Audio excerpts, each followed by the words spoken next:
ሰላም ቤተሰቦች እንደምን አላችሁ? እንግዲህ እንደተመለከታችሁት የኢትዮጵያ ኦርቶዶክስ ተዋሕዶ ቤተክርስቲያን ፓትርያርክ ብፁዕ ቅዱስ አቡነ ማትያስ ከሌሎች ብፁዓን አባቶች ጋራ ሊቃነ ጳጳሳትን ይዘው ወደ ሀጂ ሙፍቲ ስርዓተ ቀብር ሽኝት በሚሊኒየም አዳራሽ ተገኝተዋል። እጅግ በጣም የሚያስደንቅ አቀባበል ተደርጎላቸዋል። ብፁዕ አቡነ ማትያስም እንግዲህ ሀጂ ሙፍቲን ለመሸኘት ተገኝተዋል ማለት ነው። ባርከው ሸኝተውታል። እንግዲህ አስከሬናቸውን ሀጂ ሙፍቲን ሸኝተዋል ማለት ነው። ታላላቅ የመንግስት ባለስልጣናት ሁሉ ተገኝተዋል።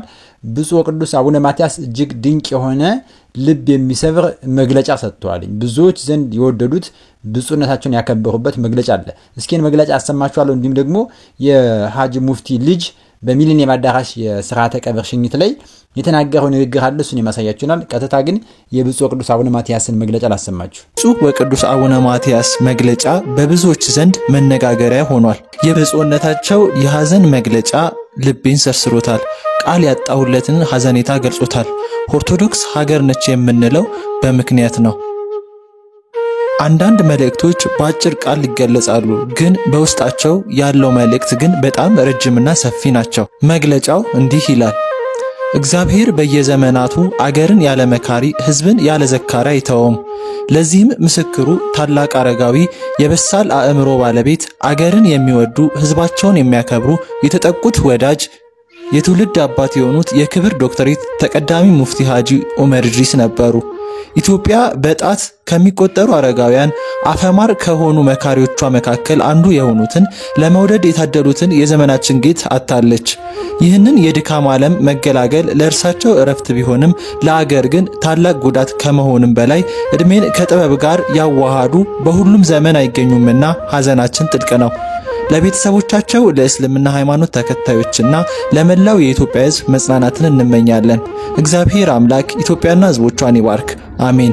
አባ ማትያስ ቀዳማዊ ፓትርያርክ ርዕሰ ሊቃነ ጳጳሳት ዘኢትዮጵያ ሊቀ ጳጳስ ዘአክሱም ወዕጨጌ ዘመንበረ ተክለ ሃይማኖት ጥቅምት 10 ቀን 2018 ዓ.ም።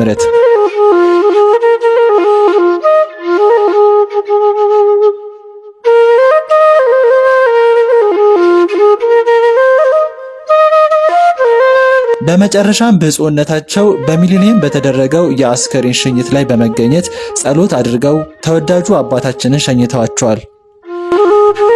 እንግዲህ መግለጫቸውን እንደሰማችሁት ነው። እዚህ ጋር ደግሞ በጣም በጥንቃቄ ተመልከቱት። እጅግ በጣም ደስ የሚያሰኝ ብፁዕ ቅዱስ አቡነ ማትያስ ያደረጉት ጸሎትና ከሌሎቹ ሊቃነ ጳጳሳት ጋር ሆነው በአስከሬኑ ፊት ያደረጉላቸውን የነፍስ ማር የቤተክርስቲያናችን የተገባ ጸሎት አድርገዋል። እጅግ በጣም ልብ የሚመስጥ እጅግ በጣም የሚያስደስት ነበር ማለት ነው። ብፁዕ ቅዱስ አቡነ ማትያስ ያደረጉት ግብር ማለት ነው።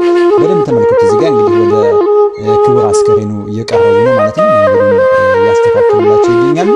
ሌሎቹም የጠቅላይ ቤተ ክህነትና ስራ አስኪያጅ እንዲሁም ዋና ጸሐፊ በተገኙበት ማለት ነው። እንግዲህ ብፁዕ አቡነ ማትያስ ቀረቡ፣ ያማትባሉ፣ የጸሎት ያደረጉት በጣም ልብ የሚነካ ነው። እስኪ ተከታተሉ።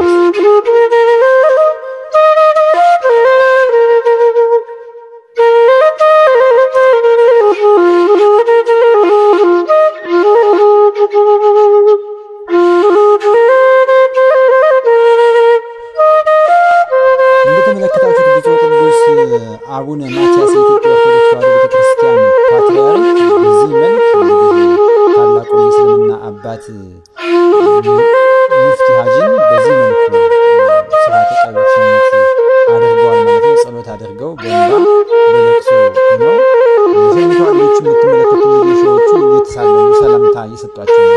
የምትመለከቱት ሌሎች ሙስሊም ወገኖቻችን ሰላምታ እየሰጧቸው ነው። ለአቡነ ማትያስ ሰላምታን እየሰጧቸው በነበረበት ጊዜ ያለ መስላል ፍቅራቸው ያደረጉት ማለት ነው። እዚህ ጋር ያሳያሉ። አባታችን በጣም ደስ ስላላቸው አቡነ ማትያስን ጉልበታቸውን እየሳሙ የኔ ብቻ አባት አይደሉም ነው የታየው ማለት ነው። እስኪ እዚህ መቀጠል ደግሞ ልጃቸው የሁላችንም አባት ናቸው።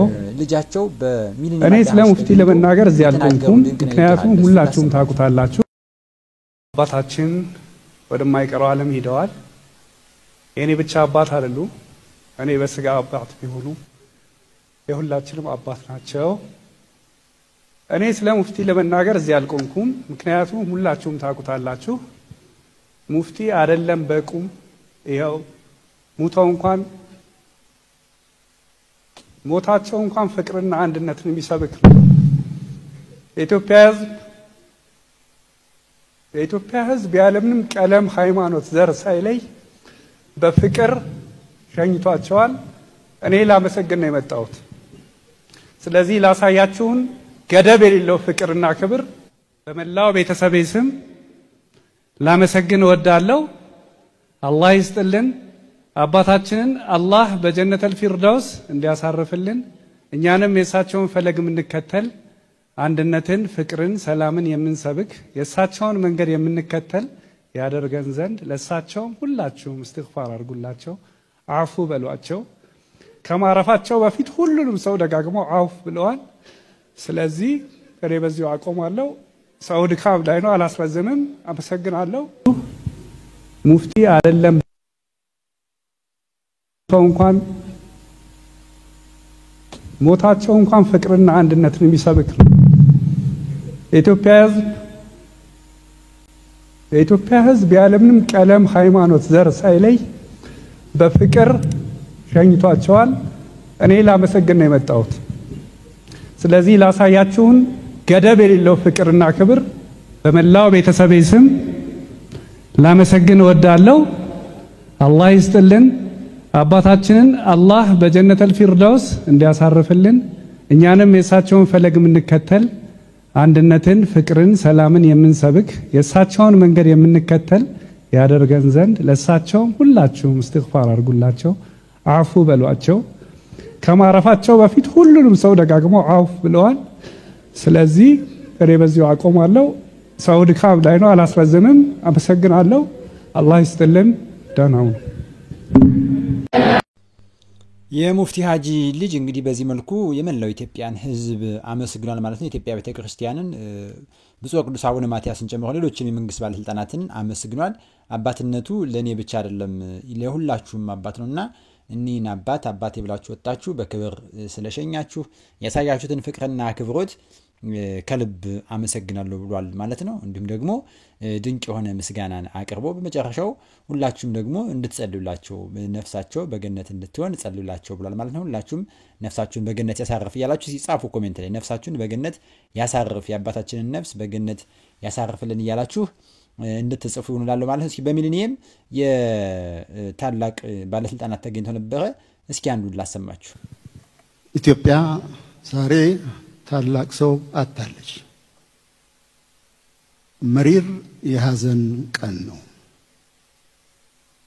ተቀዳሚ ሙፍቲ ሀጂ ዑመር ኢድሪስ በህይወት ዘመናቸው ማስተዋልን፣ ትዕግስትን ካስማቸው ድንኳናቸው አድርገው የኖሩ እንቁ ኢትዮጵያዊ ናቸው። ለመላው ኢትዮጵያዊ ይህንን ዕውቀታቸውን ያስተማሩ ናቸው።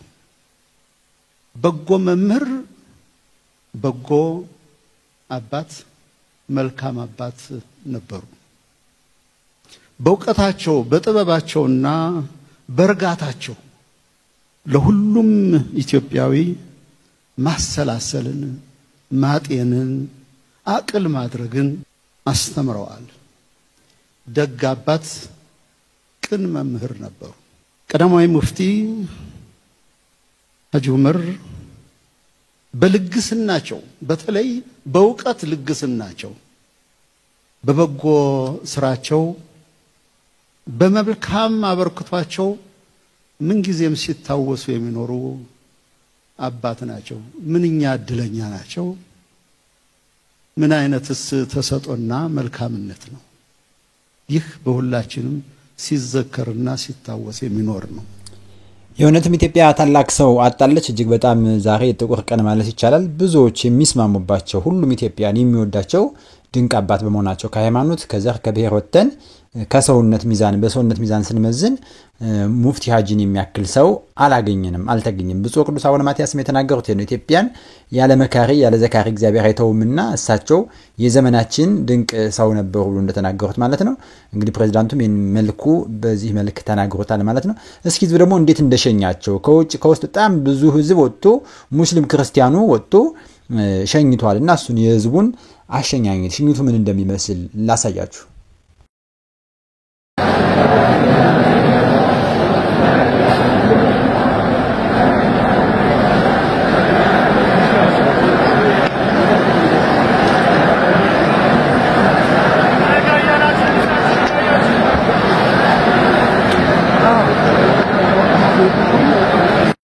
وما تأتيهم من آية يستهزئون قال الذين كفروا للذين آمنوا እንግዲህ እንደተመለከታችሁት ይመስላልኝ ቤተሰቦቻቸውም ወዳጅ ዘመዶቻቸውም በሙሉ ይህን ሀዘን መቋቋም አቅቷቸው በሰው ነው ተይዘው እንግዲህ ለቅሶ እየደረሱ ያሉ መቆም እስኪያክታቸው ድረስ እጅግ በጣም ብርክ የሚያስዝ ሀዘን መርዶ ሆኖባቸዋል ማለት ነው። ለሁሉም ነው፣ ይህ ብቻ ለነሱ ሳይሆን ለቤተሰቦቹ ሊበዛ ካልሆነ በስተቀር ሁሉም ኢትዮጵያ የደነገጠበት ነው። እስኪ እነዚህ ቪዲዮ ደግሞ ላሳያችሁ። ስለ ሀጂ ሙፍቲ የኢትዮጵያ ድርጅቶች በሙሉ እና ታዋቂ ሰዎች እንዲሁም ግለሰቦች ሙሉ በሙሉ ሀዘናቸውን ገልጠዋል። ከነዚህ አንዳንድ ጠቀስላል። በመጀመሪያ የአፍባሃ ኮማንድ ፖስት የሀገር ዋርካ የሰውነት ውሃ ልክ ይላቸዋል ሲገልጣቸው። ቴዲ አፍሮ ሩህሩሁ ገራገሩ ይላቸዋል። የኢትዮጵያ ተዋህዶ ቤተክርስቲያን አፈቅቤው ገራገሩ ታፉ ክፉ የማይወጣው ይላቸዋል። የኢትዮጵያ ንግድ ባንክ ሰራተኞችና የንግድ ባንክ ኃላፊ የሀገር አባታችን ይሏቸዋል። እንዲሁም የኢትዮጵያ ቴሌቪዥንና የተለያዩ ትልልቅ ድርጅቶች አቆለማምጠው ሀዘናቸውን ገልጠዋል። ኩታራዎችና ቀናተኞች ሰይጣኖች ግን አልহামዱሊላህ እንኳን ሞተልን ሲሉ ነበረ። ሞት ተመልከቱ። ይሄ የኢድ ሰላት እንዳይመስላችሁ የታላቁ ተቀዳሚ ሙፍቲ ሐጂ ዑመር ኢድሪስ የሽኝት ስነ ስርዓት ነው። በፒያሳ የበኒ መስጂድ ሰላተል ጀናዛ ከተሰገደበት በኋላ በዚህ ሰዓት ወደ ሚሊኒየም አዳራሽ እየተወሰዱ ይገኛሉ። በሚሊኒየም አዳራሽ የሚከናወን ፕሮግራም ይኖራል። ከዛ በኋላ ደግሞ ወደ መኖሪያ ቤታቸው ከ10 ሰዓት በኋላ የቀብር ስነ ስርዓት የሚከናወን ይሆናል። አዳዲስ ነገሮች ሲመጡ አደርሳቸዋለሁ። በድጋሚ አላህ ይዘንላቸው፣ ለወዳጆቻቸው ለቤተሰቦቻቸው በሙሉ አላህ ሶብርን ይስጣቸው። በደንብ ሼር፣ ኮፒ ሊንክ፣ ሪፖስት ያደርጋችሁ አዳርሱት።